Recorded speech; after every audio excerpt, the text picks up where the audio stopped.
नमस्कार मैत्रिणींनो, मी सोनाली आजच्या छानशा व्हिडिओमध्ये स्वागत करते तुम्हा सर्वांचं। तर आज आपण आहे ना प्रिन्सेस कट ब्लाऊजचं संपूर्ण शिलाई बघणार आहोत। 37 मापाचं मी बघा प्रिन्सेस कट ब्लाऊजचं तुम्हाला कटिंग शेअर केलेलं आहे आणि त्याच ब्लाऊजचं आपण आज स्टिचिंग बघतोय। तर या इथे तुम्ही बघू शकता थोडासा माझा स्टार्टिंगचा भाग स्किप झालेला आहे, पण आपण फ्रंट पार्टपासून सुरुवात केलेली आहे। तर मी काय केलं, सरळ भागावरती अस्तर ठेवून गळ्याला स्टिच करून घेतलंय आणि त्याला नॉचेस देऊन घेतलेले आहेत नेकला, आणि मग ते आता ओपन करून त्याच्यावरती दाबटीप देते। आपल्याला शोल्डर इनविजिबल जोडायचे आहेत, त्यामुळे मी हा फ्रंटचा जो हुक आयपट्टीचा बाजूचा भाग आहे तो तयार करून घेतला। आता हुक आयपट्टीच्या बाजूला फक्त मी इथे टिप टाकून घेणार आहे, बाकीचा भाग ओपनच ठेवणार आहे। आता हे दोन्ही पार्ट्स आपले तयार झालेले आहेत। त्यानंतर आता प्रिन्सेसचा साईडचा फिटिंगचा भाग, हे काय करायचं आहे, उलट्या भागावरती अस्तर ठेवायचं आणि ह्याचं पूर्ण चारी बाजूने आपल्याला टिप टाकून मेन पीसचा भाग कट करून घ्यायचा।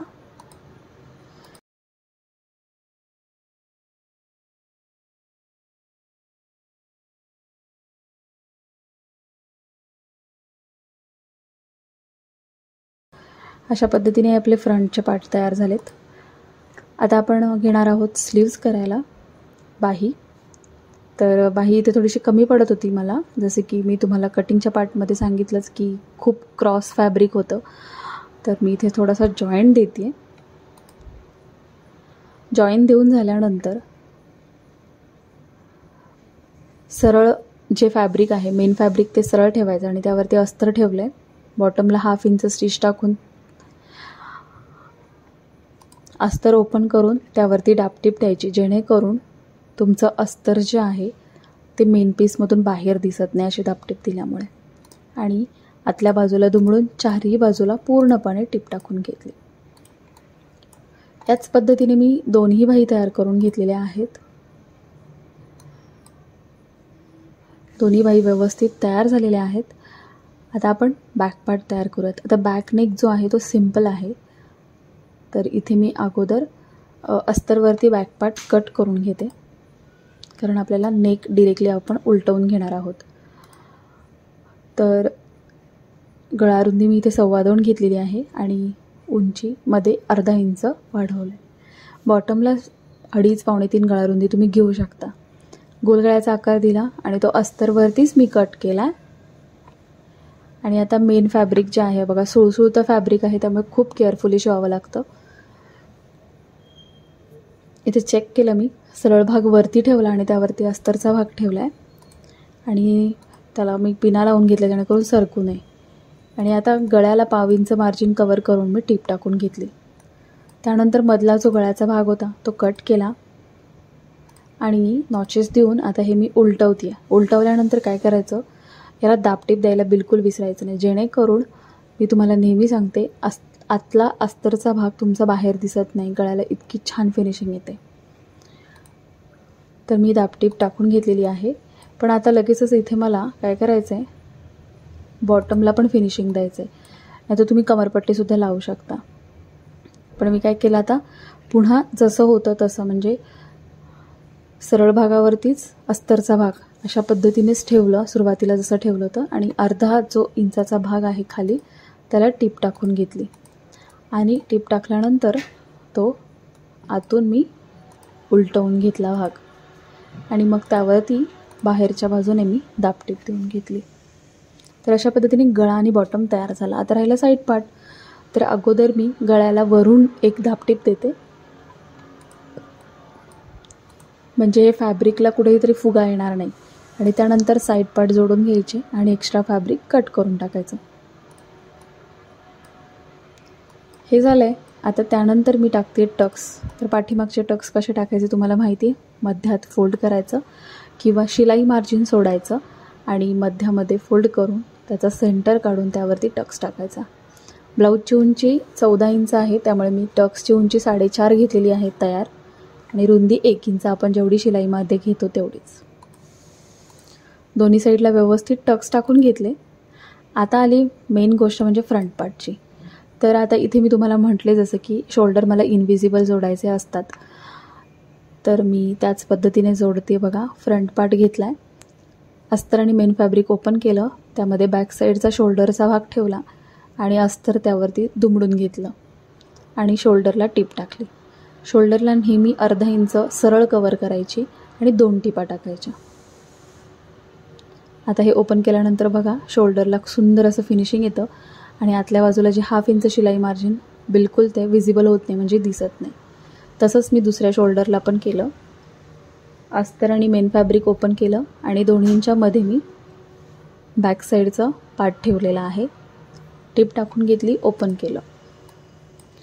आता एक्स्ट्रा जो भाग होता अस्तरचा तो आपण जोडलेला नव्हता, तो आता जोडून घेतला व्यवस्थितरित्या आणि त्याचंसुद्धा एक्स्ट्रा जे फॅब्रिक उरलं होतं मेन फॅब्रिकचं ते सुद्धा मी कट करून घेतलं. आता तुम्ही म्हणाल की हा फॅब्रिक अशा फॅब्रिकचा ब्लाऊज स्टिच करायला खूप डिफिकल्ट जातो. येस, करेक्ट, डिफिकल्ट जातोच, पण थोडंसं आपण व्यवस्थित पिना वगैरे लावून जर केलं तर एकदम छान जमतो. बघा कुठेही या ब्लाऊजला फुगा आलेला नाही आहे. आता मी काय करते, इथे साईडचा जो पार्ट आहे प्रिन्सेस कर्वचा तो इथे मी जोडायला घेते. आता तो जोडताना आपण ऑलरेडी त्याचे टक्स जो आहे तो मोजून घेतलेला आहे, त्यामुळे तो कुठेही कमी किंवा जास्त होणार नाही. तर तुम्ही याकडे सुद्धा लक्ष द्यायचं जोडताना की कुठेही कमी आणि जास्त होणार नाही. जर तसं काही झालं तर तुम्ही उसवून पुन्हा आहे तसाच तो करून घ्यायचा आहे, जोडून घ्यायचा आहे. तर बघा मी 1/2 इंच मार्जिन कवर करून प्रिन्सेस कर्वचा आकार जो आहे तो मी जोडून घेतला. तर पाहू शकता कुठेही कमी जास्त झालेला नाही आहे.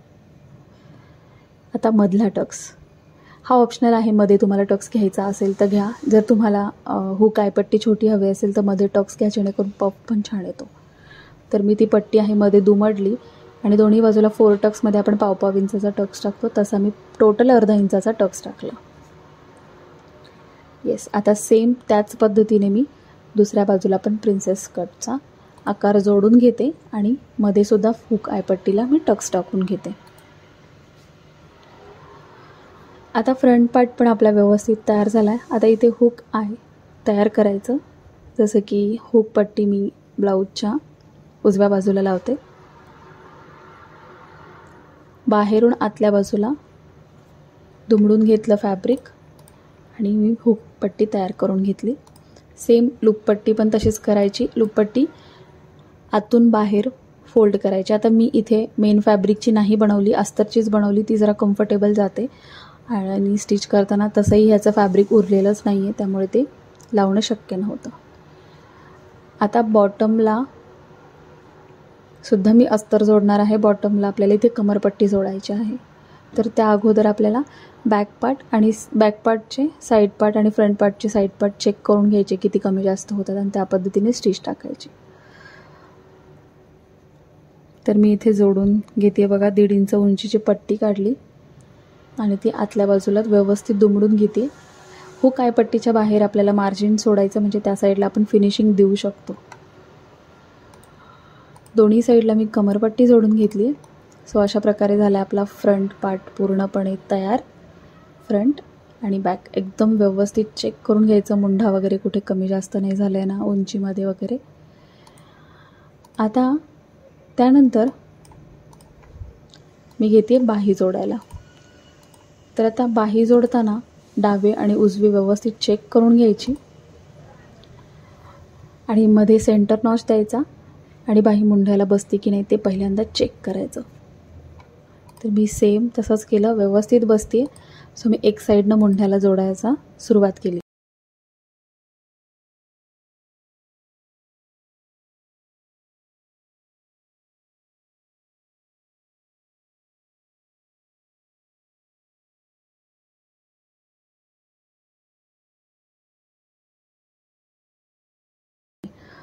तर बाहीला अर्धा इंच शिलाई मार्जिन आपण घ्यायचं आहे आणि जोडायला सुरुवात करायची. एक टीप टाकून झालेली आहे.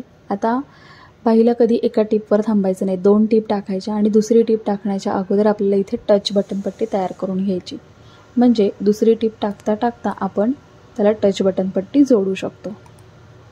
तर मी तसंच केलं. दुसरी टीप टाकता टाकता मी टच बटन पट्टी जोडून घेतलेली आहे आणि हे झाले आपली दुसरी. आता इथे मला फिटिंग करायची आहे, पण फिटिंगमध्ये ते खडे येत होते म्हणून मी ते काढून घेतले आणि आता सरळ भाग एकमेकांवर समोरासमोर ठेवलेले आहेत. आधी सरळ भागावरती मी फिटिंगच्या बाजूने एक टीप टाकून घेतली सिक्युअर केले म्हणजे आपल्याला ओव्हरलॉकची गरज नाही पडत. आता हे उलटवून घेणार आहे आणि आतमध्ये अगदी कडेला अजून एक टीप टाकून घेणार आहे. तर अशा पद्धतीने बघा मी टेप टाकली आणि आता फायनली आपण इथे फिटिंग टाकणार आहोत. तर जे काही दंडघेर आहे, त्यानंतर मुंढ्यातून आपण 1.25 इंच आतमध्ये आणि कमरेचा 1/4 असे आपल्याला 3 पार्टमध्ये आपल्याला त्याचं डिवाईड करायचं असतं. सो मी ते 3 पार्टमध्ये व्यवस्थित मार्किंग करून घेतलं आणि एक सरळ टीप टाकून घेतली. तर तुम्ही बघू शकता इथे फिटिंगसुद्धा अगदी सरळ आलेलं आहे, कुठेही कमी जास्त नाही आहे. आपण जर कटिंग व्यवस्थित केलं तर फिटिंग परफेक्टच येतं. तर त्याच्या आतमध्ये अजून एक एक्स्ट्रा टीप टाकली. सो हे अशा प्रकारे आपलं फिटिंग झालं आहे. सेम पद्धतीने मी दुसऱ्या बाजूला पण तशाच पद्धतीने फिटिंग करते. आधी बाही जोडून घेतली आणि आता फिटिंग. तर इकडे पण बघा हे मशीनमध्ये येत होते खडे, तर मी ते व्यवस्थित काढून घेतले आणि ह्या साईडला सुद्धा छान असं फिटिंग करून घेतलं. तर इथे पण बघू शकता तुम्ही जे मी फिटिंग टाकलेलं आहे ब्लाऊजवरून, तर ते एकदम परफेक्ट आलेलं आहे आणि एकदम लाईन सरळसुद्धा आलेली आहे. थोडंसं इथे घडी पडली पण हरकत नाही, आपण प्रेस केल्यानंतर ती घडीसुद्धा आपली रिलीज होते. त्याच्या आतमध्ये एक एक्स्ट्राची टिप. सो अशा प्रकारे हा ब्लाऊज आपला पूर्णपणे तयार झालेला आहे. सो छान असा प्रिन्सेस कट डेली वेअरच्या साडीवरचा 37 ते पण ऑड मापाचा याचं कटिंग मी तुम्हाला शेअर केलं आहे. तुम्ही पाहू शकता याची कंबर जी आहे ती 30 इंच होती. शेवटी फायनली चेक करून घ्यायचं, कमी जास्त असेल तर तुम्ही एक्स्ट्राच्या टिप टाकू शकता कमरेवरती, फक्त चेस्टमध्ये टिप वाढवायची नाही. तर अशा प्रकारे मी पुढे टाचण्या लावल्यात. हा झाला आहे गोल गळा, सिम्पल असा बॅकनेक आणि बिलकुल याचे शोल्डर उतरत नाहीत. तर फ्रंट पार्टमध्ये तुम्ही कप्स पण पाहू शकता, मी कप्स ठेवलेले आहेत. तर पफ किती छान आलेला आहे, अगदी व्यवस्थित. सो कसा वाटला व्हिडिओ मला नक्की कमेंट करून सांगा. आणि ह्या पद्धतीने सेम तुम्ही स्टिचिंग जर कराल तर तुमचंसुद्धा फिनिशिंग छान सुधारेल. फक्त स्टेप बाय स्टेप गोष्टी फॉलो करा. आणि व्हिडिओ आवडला असेल तर लाईक करा, चॅनलवर नवीन असाल तर चॅनलला सबस्क्राईब करा. तसंच रेग्युलर आपले व्हिडिओज बघण्यासाठी बेल आयकॉनसुद्धा प्रेस करा, म्हणजे येणाऱ्या व्हिडिओचं नोटिफिकेशन तुम्हाला मिळेल. चला मग पुढच्या छानशा व्हिडिओमध्ये आपण पुन्हा लवकरच भेटणार आहोत.